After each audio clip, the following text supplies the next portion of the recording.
नमस्कार दोस्तों, good morning. Crescent education classes में आप सभी का स्वागत है। दोस्तों, यूके ट्रिपल एससी के द्वारा 31 दिसंबर को एलटी का रिजल्ट जारी किया गया था, लेकिन उसमें सभी अभ्यर्थियों के मार्क्स रिलीज़ नहीं किए गए थे। कल ही एलटी के सभी अभ्यर्थियों के मार्क्स रिलीज़ किए गए थे यूके ट्रिपल एससी के द्वारा, लेकिन अभी तक काफ़ी सारे अभ्यर्थियों को अपने मार्क्स पता नहीं लग पाए हैं। कारण है कि उनका ओटीआर वेरिफिकेशन कोड नहीं आ रहा है। तो ऐसे में उनके पास क्या ऑप्शन बचता है, इसके बारे में जानेंगे। इसके अलावा आंसर की में भी काफ़ी प्रश्न उठाए गए हैं। बहुत सी क्वेरी आ रही हैं कि आंसर की में कुछ प्रश्नों के आंसर आयोग के द्वारा गलत दिए गए हैं, कुछ प्रश्नों को बोनस में कन्वर्ट कर दिया गया है, मतलब कि उनके सभी को आंसर मिल गए हैं जबकि उनके उत्तर सही थे। तो इसके बारे में भी जानेंगे। इसके अलावा शिक्षा विभाग में एक नई भर्ती आई है, इसके बारे में भी जानेंगे। तो चलिए वीडियो को शुरू करते हैं। सबसे पहले दोस्तों बात करते हैं ओटीपी वेरिफिकेशन कोड के बारे में। काफ़ी बच्चों के ओटीपी और वेरिफिकेशन कोड नहीं आ रहे हैं मोबाइल में। और कल भी दोस्तों मैंने आपको एक लिंक दिया था जो कि आपको रीडायरेक्ट कर रहा था डायरेक्टली, जहां पर से आप अपना रिजल्ट देख सकते हैं। आज सुबह भी दोस्तों मैंने आपको एक डेमो वीडियो बनाई थी। दोस्तों होता क्या है कि आपको पहले अपना रोल नंबर डालना है और ऊपर से कोड है 481, और इसके बाद अपना रोल नंबर डालना है। रोल नंबर डालने के बाद दोस्तों आपने अपना मोबाइल नंबर डालना है। देखिए वहाँ पर मोबाइल नंबर आप पहले थोड़ा चेक कर लीजिएगा, शुरुआत के 2 अंक और अंत के 2 अंक दिए हुए हैं वहाँ पर। तो अगर आप उनको चेक करेंगे तो पहले देख लीजिएगा कि आपका मोबाइल नंबर वही है या नहीं है। अब दोस्तों इसमें क्या है कि कुछ बच्चे कह रहे हैं कि हमारा मोबाइल नंबर चेंज हो गया है, सिम टूट गई है और मोबाइल नंबर अब बंद हो गया है, तो अब क्या करें। तो दोस्तों अभी इसके लिए आयोग ने कोई भी प्रावधान नहीं किया है। इसके लिए दोस्तों अब एक ही चारा बचता है कि आप आयोग को मेल करिए और आयोग से कहिए कि अब वो कैंडिडेट्स की मार्क्स की लिस्ट जारी करे पीडीएफ के फॉर्म में, जैसे कि यूकेपीएससी करता है। इसके लिए हमने भी मेल करी है।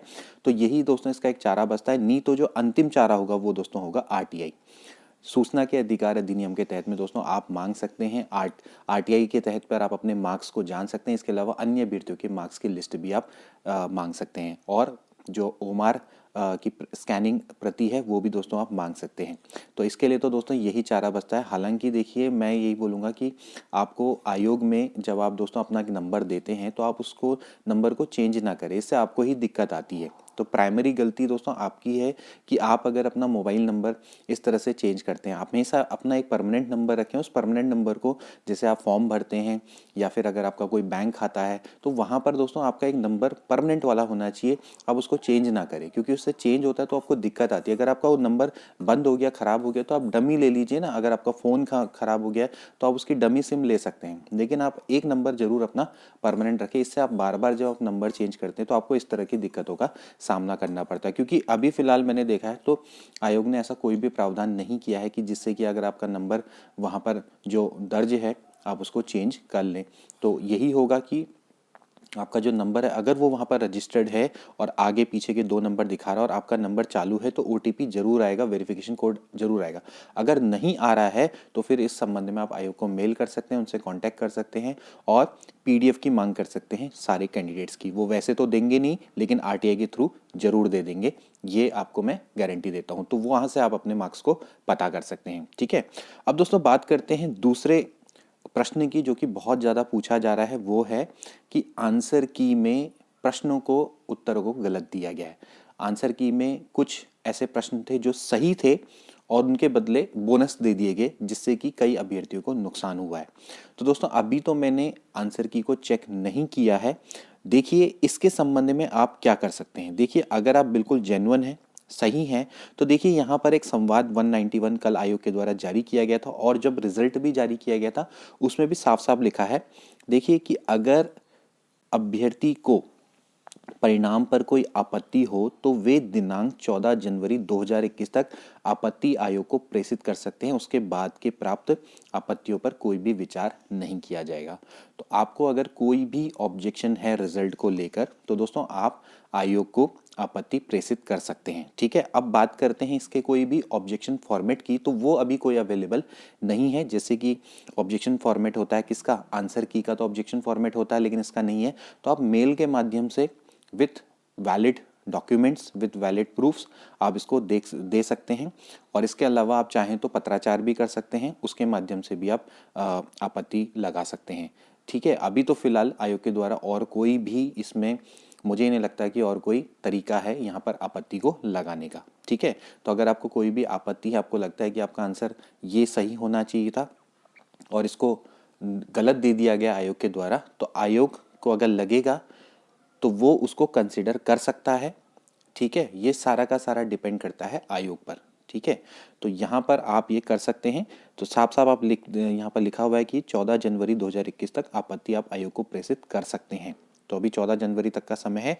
देखिए, मैं कहूँगा कि अगर आप जेन्युइन हैं तभी करें, क्योंकि इससे अदर का रिजल्ट भी इफेक्ट होता है। ठीक है, हालांकि देखिए, अगर आप जेन्युइन नहीं होंगे तो ऑलरेडी आयोग उसको अनएक्सेप्ट कर देगा। ठीक है, तो जेन्युइन आपत्ति होगी तो उस पर आपको फायदा जरूर मिलेगा। इसका मैं आपको प्रूफ भी दिखाता हूँ। देखिए, इसके लिए दोस्तों आप दूसरा संवाद देख सकते हैं जो कि कल ही यूके के द्वारा जारी किया गया था। संवाद 190 जनजाति कल्याण विभाग में एलटी के पद कोड 107 की द्वितीय औपबंधिक पुनरीक्षित श्रेष्ठता सूची के संबंध में। समझ रहे ना, पुनरीक्षित का मतलब क्या है कि इसका पुनर्निरीक्षण किया गया है। तो यहाँ पर भी क्या होगा कि आपत्ति लगाई होगी और फिर उसके बाद क्या होगा, पुनर्निरीक्षण किया होगा। तो अवगत कराना है कि पुनर्निरीक्षित श्रेष्ठता सूची में जिन अभ्यर्थियों के नाम के आगे सेलेक्ट एज में स्टार का चिन्ह है और इसका रिजल्ट पहले घोषित हो गया था और कल इसका संवाद जारी किया गया था। ठीक है, तो चिन्ह अंकित है, उन्हें अभिलेख सत्यापन हेतु उपस्थित नहीं होना है। ठीक है, साथ ही उक्त विषयों की श्रेष्ठता सूची पुनर्निरीक्षित होने की दशा में देखिए पूर्व में चयनित अभ्यर्थियों का चयन प्रभावित होने की पूर्ण संभावना है। समझ रहे हैं? तो यहाँ पर ये जो लाइन है बड़ी इंपॉर्टेंट है। ये मैंने आपको पहले भी बताई थी कि भाई देखिए, अगर आपका ऑब्जेक्शन बिल्कुल जेन्युइन है तो यहाँ पर जो पूर्व में चयनित अभ्यर्थी है उनका चयन प्रभावित होने की पूरी संभावना रहेगी। ठीक है, तो ये मैं आपको इसलिए बता रहा हूँ क्योंकि ये काफ़ी एक सेंसिटिव मामला है और अगर बिल्कुल आपको 100% लगता है कि ये गलत हुआ है तब आप आपत्ति लगा सकते हैं और आपकी जो बिल्कुल 100% रियल जेन्युइन आपत्तियाँ होंगी उस पर आयोग जरूर विचार करेगा। ठीक है, तो यहाँ पर ये आपको आई होप कि आपको समझ में आ गया होगा। अब दोस्तों बात करते हैं एक नई भर्ती की जो कि शिक्षा विभाग के द्वारा निकाली गई है। अब दोस्तों बात करते हैं नई भर्ती की जो कि दोस्तों राजीव गांधी नवोदय विद्यालय ननूरखेड़ा देहरादून के अंतर्गत निकाली गई है। तो यहाँ पर देख लीजिए, उत्तराखंड शासन के पत्र संख्या माध्यमिक शिक्षा अनुभाग 1 दिनांक 5 नवंबर 2020 के शासनादेश संख्या और ये फलाना फलाना। ठीक है, इसको आप देख लीजिए। इसके अंतर्गत जो है राजकीय विद्यालय देहरादून में पीजीटी अंग्रेजी, पीजीटी इतिहास, पीजीटी कंप्यूटर विज्ञान और टीजीटी गणित और टीजीटी हिंदी के पदों हेतु नियत मानदेय पर अतिथि शिक्षकों के चयन नितांत अस्थायी व्यवस्था के अंतर्गत देहरादून जनपद के स्थायी निवासियों के अभ्यर्थियों से आवेदन पत्र आमंत्रित किए जाते हैं। तो अभी जो देहरादून के स्थायी निवासी हैं वो यहाँ पर आवेदन कर सकते हैं और कुल मिला के मैं आपको बता दूं यहाँ पर इसका ये फॉर्मेट है, राजीव गांधी नवोदय विद्यालय ननूरखेड़ा देहरादून पर आप आवेदन कर सकते हैं। इस टाइप से आपका फॉर्मेट रहेगा, इस फॉर्मेट को आप निकाल लीजिएगा। मैं इसका पीडीएफ आपको टेलीग्राम चैनल पे प्रोवाइड करवा दूंगा। ठीक है, ध्यान रखना कि ये जो पोस्ट है अभी निरंतर अस्थायी है, लेकिन दोस्तों कुछ ना से something is better than nothing, ऐसी बात नहीं है। अभी गेस्ट टीचरों का मानदेय भी 25,000 कर दिया गया है।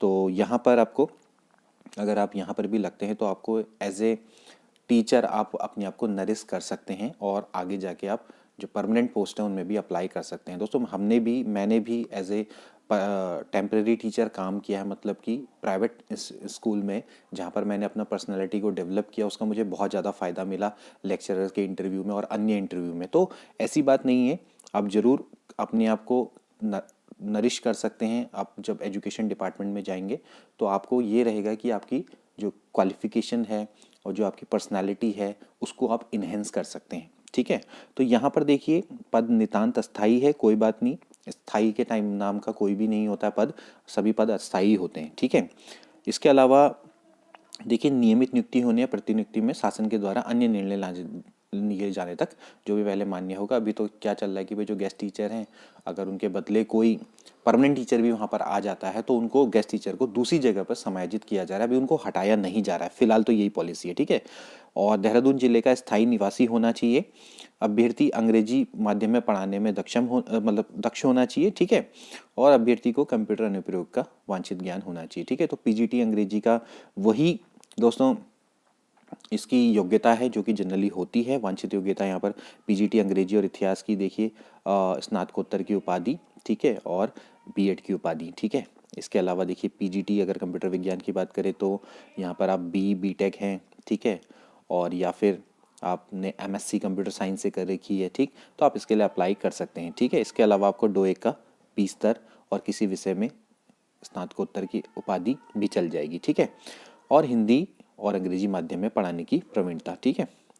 इसी तरह से जैसे आपका टीजीटी हिंदी है, तो टीजीटी हिंदी के लिए आपको क्या है कि भाई आप भारत में विधि द्वारा स्थापित विश्वविद्यालय से हिंदी साहित्य जो अंतिम वर्ष तक अनिवार्य हुआ, उसमें स्नातक की उपाधि, ठीक है, और इंटरमीडिएट में आपका एक संस्कृत विषय के संग उत्तीर्ण होना, यानी कि जो आप एलटी के लिए जब आप अप्लाई करते हैं तो वही इसमें मांगा जाएगा। इसके अलावा इसमें टीईटी भी आपसे मांगा जाएगा, ठीक है।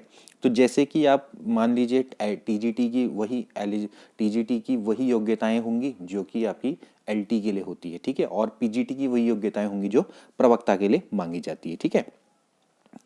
बस यही इसमें है। और आप इसके लिए क्या कर सकते हैं भाई उक्त शिक्षण कार्य में जिन अभ्यर्थियों को नियुक्ति में रखा जाएगा तो उनसे क्या होता है कि 100 रुपये के स्टाम्प पेपर में शपथ पत्र लिया जाता है, ओथ कमिश्नर के द्वारा निर्गत करना उनको अनिवार्य होता है, ठीक है, कि वो मतलब कि किसी भी तरह की नियमित नियुक्ति का दावा नहीं करेंगे, तो इस तरह का उनको एक स्टाम्प पेपर में लिख कर देना होता है, ठीक है।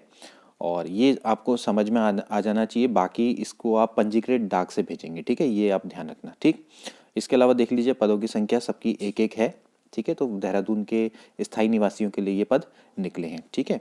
बाकी देख लीजिएगा कि जो मानदंड हैं यहाँ पर ये इनके नियमों के अनुसार है। देख लीजिए कि कुल प्राप्तांकों का प्रतिशत निकलेगा, ठीक है, कुल प्राप्तांकों का प्रतिशत, स्नातक के गुणांक होंगे, फिर स्नातकोत्तर के गुणांक, अगर टीजीटी की हम बात करें, ठीक है, और कुल प्राप्तांकों का प्रतिशत, कुल प्राप्तांकों का प्रतिशत, तो इस तरह से कैलकुलेट करते हैं, ठीक है। कभी एक ऐसी अलग से वीडियो बनाऊंगा जिसमें आपको समझ में आ जाएगा, ठीक है। फिलहाल ये सब चीज़ें आपके लिए मतलब आप समझ लीजिए, फिलहाल अप्लाई कर लीजिए, बाकी आपका सब चीज़ें अपने आप ही वहाँ पर कैलकुलेट कर लेंगे, ठीक है। इसके अलावा देख लीजिए साक्षात्कार डेमो टीचिंग आपसे हो सकती है और अंग्रेजी माध्यम उसके आपको 10 अंक मिलेंगे, ठीक है। और जो अतिथि शिक्षक के रूप में कार्यरत हैं उनको भी अनुभव गुणांक यहाँ पर मिलते हैं। जैसे कि कोई अभ्यर्थी है, वो अगर उसने 15 दिन से अधिक शिक्षण कार्य किए जाने पर उसको 1 माह के समतुल्य शिक्षण अनुभव के अंक प्रदान किए जाएंगे, ठीक है। और अगर वो 15 दिन से कम अवधि में कोई अंक दे नहीं होगा, ठीक है, और कार्यरत गेस्ट टीचर को वरीयता अंक प्रदान किए जाने के दृष्टिगत शिक्षण अनुभव के गुणांक ऐसे अभ्यर्थियों को ही अनुमन होगा जो पूर्व में प्रचलित शासनादेशों में विहित व्यवस्था के अनुसार पूर्व में राज्य के किसी राजकीय विद्यालय में गेस्ट टीचर के रूप में नियुक्त रहे हों, ठीक है। तो ये आपका क्लियर हो गया होगा। इसके अलावा संबंधित विद्यालय के प्रधानाचार्य द्वारा निर्गत शिक्षण अनुभव प्रमाण पत्र मुख्य शिक्षा अधिकारी द्वारा प्रति हस्ताक्षरित होना अनिवार्य है, ठीक है। यानी कि कोई भी अगर कोई विद्यालय के अगर कोई गेस्ट टीचर में आता है और प्रधानाचार्य द्वारा उसको जो प्रमाण पत्र अगर दिया जाता है तो उसको मुख्य शिक्षा अधिकारी से भी आपको अटेस्ट करवाना पड़ेगा, ठीक है। कोई गेस्ट टीचर के लिए बात चल रही है, ठीक है। तो यहाँ पर आपको क्लियर हो गया होगा कि जो पोस्ट है ये देहरादून के अभ्यर्थियों के लिए है, लेकिन फिर भी 5 पोस्टें हैं और देहरादून के अभ्यर्थी इसमें अप्लाई कर सकते हैं और ज़रूर अप्लाई कर लेना, क्योंकि यहाँ पर आपको दोस्तों अपनी पर्सनालिटी को डेवलप करने का बहुत ज़्यादा मौका मिलेगा। क्योंकि राजीव गांधी नवोदय विद्यालय एक इंग्लिश स्कूल है और यहाँ पर आपको शिक्षण में आपको बहुत अच्छे बच्चे पढ़ाने को मिलेंगे। राजीव गांधी नवोदय विद्यालय में आपको क्रीम बच्चे मिलते हैं, यानी कि जो बहुत इंटेलिजेंट बच्चे होते हैं। तो ऐसे इंटेलिजेंट बच्चों के संग जब आप पढ़ाते हो तो आपका अपने आप ही पढ़ाने में भी मन लगता है और आपको उनसे भी बहुत कुछ सीखने को मिलता है। मैंने भी अपनी टीचिंग के दौरान अपने छात्रों से बहुत कुछ सीखा है, क्योंकि मुझे लगता था कि मेरे छात्र मुझसे ज़्यादा इंटेलिजेंट है। तो यही होता है कि एज ए टीचर आप हर किसी से सीखते हैं, सिखाने का काम ही नहीं होता, सीखने का भी काम होता है, ठीक है। क्योंकि जो शिक्षण प्रक्रिया है ना वो दोनों ओर चलती है, छात्र की ओर भी और शिक्षक की ओर भी। शिक्षक छात्र से सीखते हैं और छात्र शिक्षक से सीखते हैं और शिक्षक भी छात्र से सीखते हैं। मिलते हैं अगली वीडियो में। Good bye.